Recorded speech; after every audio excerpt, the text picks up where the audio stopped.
নমস্কার বন্ধুরা, আজ আমি তোমাদেরকে ইতিহাস অষ্টম শ্রেণীর ইতিহাস বিষয়ে প্রথম চ্যাপ্টারে কি কি কোশ্চান আসে সেগুলো পড়াবো। অনেকেরই কোশ্চান থাকে যে মানে কিভাবে আমি কি কি কোশ্চান করলে ইতিহাসের নাম্বার প্রথম চ্যাপ্টার থেকে কী কোশ্চান করলে চলে আসবে, সেইগুলো থাকে অনেকে জিজ্ঞেস করে। তো সেটাই আমি পড়াবো। ইতিহাসের এই যে ইতিহাসের ধারণা, এই চ্যাপ্টার থেকে আমি তোমাদেরকে যে যে কোশ্চানগুলো ইম্পর্ট্যান্ট সেই কোশ্চানগুলো সম্বন্ধে এখানে আলোচনা করবো এই ভিডিওতে। আর যদি ভিডিওটি ভালো লাগে অবশ্যই লাইক, শেয়ার, কমেন্ট এই সমস্ত করবে। তো প্রথমে যে কোশ্চেনটা তোমাদের সবথেকে ইম্পর্ট্যান্ট প্রথম চ্যাপ্টার থেকে, সেটা হচ্ছে রাজবলি গ্রন্থটি কে রচনা করেন। তো এটার উত্তর হচ্ছে মৃত্যুঞ্জয় বিদ্যালঙ্কার। তোমরা এটাকে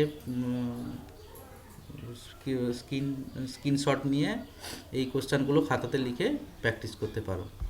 তারপরের কোশ্চেন, রাজবলি গ্রন্থটি কবে প্রকাশিত হয়। এরপর তার উত্তর হচ্ছে 1808 খ্রিস্টাব্দে।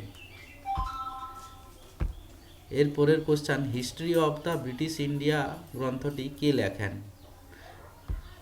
উত্তর জেমস মিল। এই কোশ্চেনটাও প্রচুর ইম্পর্টেন্ট, তোমাদের প্রথম চ্যাপ্টার থেকে আসে। এরপরের কোশ্চেন হচ্ছে, হিস্ট্রি অফ ব্রিটিশ ইন্ডিয়া গ্রন্থটি কত সালে প্রকাশিত হয়। এটা প্রকাশিত হয় 1817 খ্রিস্টাব্দে।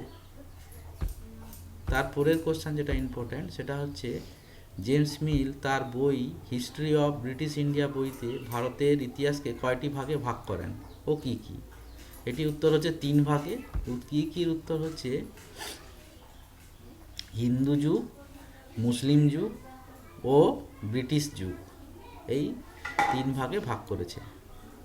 এরপরের কোশ্চেন যেটা ইম্পর্ট্যান্ট খুবই, সেটা হচ্ছে সাধারণভাবে ভারতের ইতিহাসকে কয় ভাগে ভাগ করা হয় ও কি কি। এটা হচ্ছে উত্তর, এটাও 3 ভাগে ভাগ করা হয়। এবং কি কি যুগ না, প্রাচীন যুগ, মধ্যযুগ ও আধুনিক যুগ। এরপরের কোশ্চেন যেটা, যে পলাশির যুদ্ধ কবে হয়। প্রথম চ্যাপ্টারেই পাবে এর উত্তর। পলাশির যুদ্ধ সবাই জানো বা মনে রাখবে, এর আগের ক্লাসে পড়েছো বা এই ক্লাসেই পড়বে তোমরা, 1757 খ্রিস্টাব্দে। এরপরের কোশ্চেন হচ্ছে, ঔরঙ্গজেব কবে মারা যায়। ঔরঙ্গজেব 1707 খ্রিস্টাব্দে মারা যায়। এর পরের কোশ্চেন হচ্ছে, আধুনিক ভারতের ইতিহাসের উপাদানগুলি কি কি। আধুনিক ভারতের ইতিহাস লিখতে গেলে কি কি উপাদানের প্রয়োজন। তো প্রথম উত্তর হচ্ছে, এটা সরকারি বিভিন্ন দলিল, বই, আঁকা ছবি, মানচিত্র, পোস্টার, বিজ্ঞাপন, সংবাদপত্রের কাটিং, আত্মজীবনী প্রভৃতি। এগুলো হচ্ছে ইতিহাসের উপাদান আধুনিক ভারতের। এর পরের চ্যাপ্টারে এরকম আরও ইম্পর্ট্যান্ট কোশ্চেন পেতে গেলে আমার চ্যানেলটি অবশ্যই সাবস্ক্রাইব করে রাখো। এরপরে আমি আবার ভিডিও দেবো।